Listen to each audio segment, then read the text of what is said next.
இது மகிமை நேரம். நீதிபரராகிய இயேசு கிறிஸ்துவின் இனிதான நாமத்தினாலே நிகழ்ச்சியை பார்த்து கொண்டிருக்கிற உங்கள் அனைவரையும் வாழ்த்துகிறேன். இது கடைசி காலமா? இது கடைசி காலம்னு எல்லாரும் சொல்கிறாங்க. எழுப்புதலின் காலம் சொல்கிறாங்க.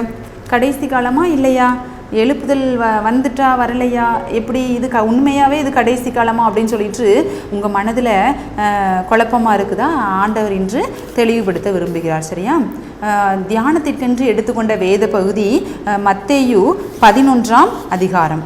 இதில் யோவான் ஸ்நானகன் சிறைச்சாலையில் இருக்கும்போது ஆண்டவராக இயேசு கிறிஸ்துவை பற்றி அவர் செய்த ஒவ்வொன்றையும் குறித்து கேள்விப்பட்டு தன்னுடைய சீஷர்கள்ட்ட அவருடைய சந்தேகத்தை குறித்து ஆண்டவர்கிட்ட கேட்க சொல்கிறார். என்ன சீஷர்களிடம் என்னென்னா அதில் இருக்குது, வருகிறவர் நீர்தானா அல்லது வேறொருவர் வர காத்திருக்க வேண்டுமா அப்படின்னு சொல்லிட்டு. அதாவது வர்றது நீங்கள் தானா? ஏன்னா ஆண்டவருக்கு வழியை ஆயத்தம் பண்ண தான் யோவான் ஸ்நானகன் பிறந்ததே. சரியா? வழியை ஆயத்தம் பண்ணுறதுக்காக தான். அப்போ அதனால தான் அவர் கேட்குறாரு, இந்த வர்றவர் நீங்கள் தானா, இல்லைன்னா நான் வேற யாருக்காவது காத்திருக்கணுமா, வேற யாராவது வருவாங்களா அப்படின்னு சொல்லிட்டு கேட்குறாரு. சரியா? அப்போ ஆண்டவர் சொல்கிறாரு, நடக்கிற குருடர் பார்வையடைகிறார்கள், செவிடர்களாக கேட்குறாங்க, முடவர்கள் நடக்கிறார்கள், மரித்தவர்கள் உயிரோடு எழுந்திருக்கிறாங்க, எல்லாருக்கும் சுவிசேஷம் பிரசங்கிக்கப்படுது. இது எல்லாமே தரித்திரருக்கு முதற்கொண்டு சுவிசேஷம் பிரசங்கிக்கப்படுகிறதுன்னு சொல்லிட்டு இதை நீங்கள் யோவான் ஸ்நானகன் சொல்லுங்க அப்படின்னு சொல்லிட்டு ஆண்டவர் சொல்கிறாரு. இன்றைக்கு நமக்கும் கூட ஒரு டவுட் இருக்குல்ல, இந்த ஆண்டவர் வர நம்ம காத்திருக்க வேண்டுமா அப்படின்னு சொல்லிட்டு ஒரு இருக்குல்ல, இது கடைசி காலமா அப்படின்னு ஒரு கேள்விக்குறியோடு இருக்குல்ல.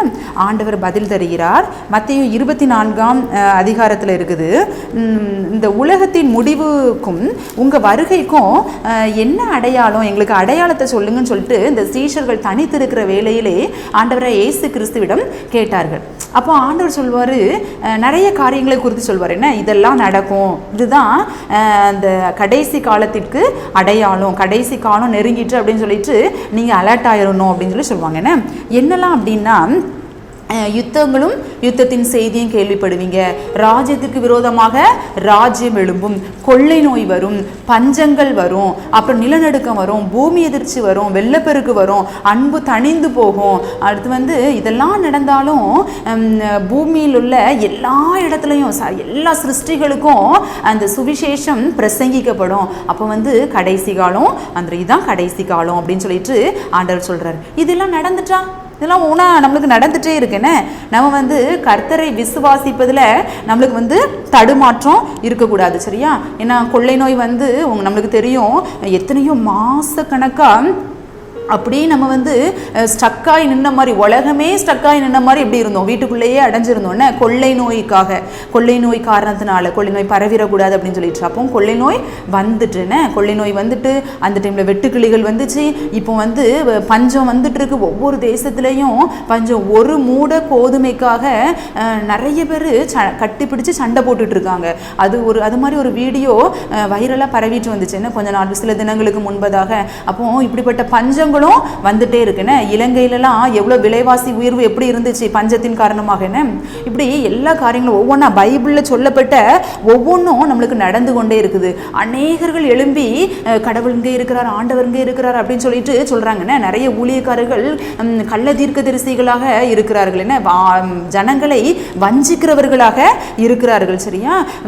இந்த முடிவு பரியந்தம் நிலை நிற்பவனே ரட்சிக்கப்படுவான் அப்படின்னு சொல்லிட்டு அது இருக்குது. 13வது வசனத்தில் இருக்கு, முடிவு பரியந்தம் நிலை நிற்பவனே ரட்சிக்கப்படுவான். இந்த ராஜ்யத்தினுடைய சுவிசேஷம், ஆண்டவர் தான் ரட்சகர் அப்படிங்கிற சுவிசேஷம் எல்லாத்துக்கும் சொல்லப்படணும்.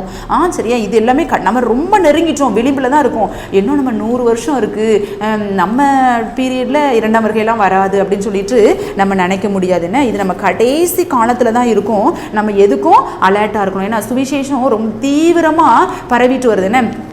யூடியூப் மூலமாக, அப்புறம் நிறைய அங்கங்கே கன்வென்ஷன் மீட்டிங், அங்கங்கே குட்டி குட்டி மீட்டிங்லாம் நடந்து நிறைய மிஷினரிகள் மூலமாக ஊழிய ஸ்தாபனங்கள்லாம் நிறைய மிஷினரிகளை அனுப்பி அந்த பணியை தீவிரமாக செய்துட்டு வராங்கன்னா. நிறைய எல்லா இடத்துக்கும் சுவிசேஷம் ரொம்ப தீவிரமாக போயிட்டுருக்கு. நம்ம இன்னும் இந்த அறிவில்லாமையினால் அப்படி இருந்துடக்கூடாது. சரியா? அப்படி அறிவில்லாமல் அப்படி இருக்கக்கூடாது. இன்னும் நிறைய வருஷம் இருக்குது, இப்போதைக்கு வராது அப்படின்னு சொல்லிட்டு புத்தி இல்லாமல் நம்ம இருந்துடக்கூடாது. சரியா? சரியா? 10 கன்னிகைகளை குறித்து நமக்கு தெரியும். இந்த 10 கன்னிகைகளும் மணவாளன் வரும்பொழுது கூட போகணும்னு சொல்லி தான் ஆசைப்பட்டாங்க.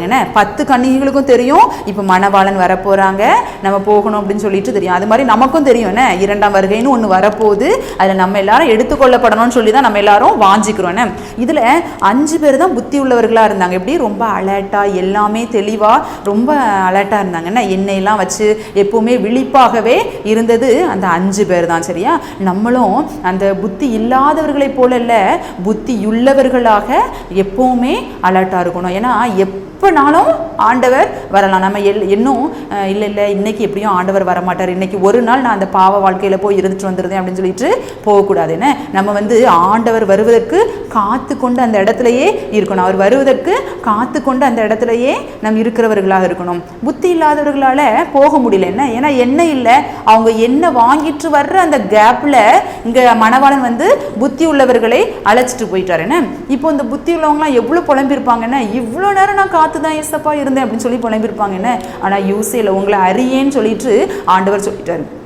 நம்ம கூட லாஸ்ட் வரைக்கும் ஏசப்பா ஏசப்பான்னு கூடயே நம்ம இருந்திருக்கலாம், எப்பவும் ப்ரேயர்ஃபுல்லாகவே இருந்திருக்கலாம். நம்ம இன்னைக்கு ஒரு நாள் நம்ம அந்த பாவத்தில் இருந்துட்டு வந்துடுவோம் அப்படின்னு சொல்லிட்டு போகிற கேப்பில் ஆண்டவர் வந்துட்டா நம்மளை மாதிரி ஒரு பரிதபிக்கப்பட்டவங்க யாருமே இருக்க முடியாது. சரி, இப்படி புத்தி இல்லாதவர்களை போல நம்ம இருக்கக்கூடாது. பிறகு இல்லை ஏசப்பா, இப்போ ஒரு 5 மினிட்ஸ்க்கு முன்னாடி கூட நான் உண்மை அறிந்தவளாக ரட்சிக்கப்பட்டவளாக தான் நான் இருந்தேன் அப்படின்னு சொன்னாலும் ஆண்டவர் என்ன சொல்லிடுவார்? உன்னை நான் அறியேன்னு சொல்லிடுவார். என்ன, அதனால எப்பவுமே அலர்ட்டா நம்ம என்ன பண்ணணும்? ஆண்டவர் வருகைக்கு காத்திருக்கிறவர்களாக நம்ம எப்பவுமே இருக்கணும். திருடன் சொல்லிட்டு வரமாட்டான். சரியா? நான் இன்னைக்கு உங்க வீட்டில் நான் திருடதுக்கு வர்றேன் அப்படின்னு சொல்லிட்டு வரமாட்டான். சரியா? அது போல சொல்றாரு, என்னுடைய வருகையும் திருடனை போல தான் இருக்கும் அப்படின்னு சொல்லிட்டு ஆண்டவர் நம்மகிட்ட சொல்லிட்டு வரமாட்டார். இன்னைக்கு 2ஆம் வருகை வரப்போகுது, கரெக்டாக 12 o'clock நான் வருவேன் அப்படின்னு சொல்லிட்டாரு. அப்படின்னா எல்லாரும் 11:55 வரைக்கும் நல்ல பாவத்தில் இருந்துட்டு அந்த 5 நிமிஷத்தில் ஏசப்பட்ட சாரி கேட்டு நின்றுவாங்கன்னு. அதனால 11:55 என்ன 11:59 வரைக்கும் கூட என்ன பண்ணுவாங்க, சிலர் பாவத்தில் இருந்துட்டு வந்துடலாம்னு நினைப்பாங்க.